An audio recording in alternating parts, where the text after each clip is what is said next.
So if you are a fan of OPM bands, this is the right place to be here in the Rizal. So mamaya mag-perform isa sa mga pinaka-paborito kong banda at saka syempre mga close friends ko, mga kaibigan ko sa eksena dito ang John.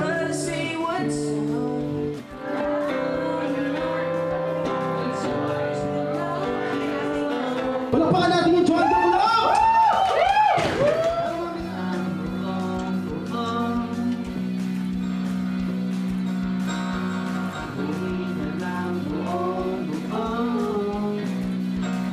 Salamat sa pagpunta.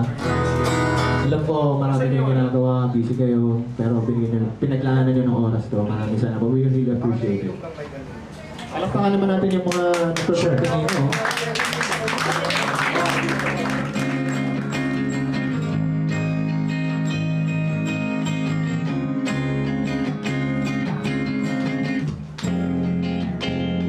Last song namin to. The song is called Novela.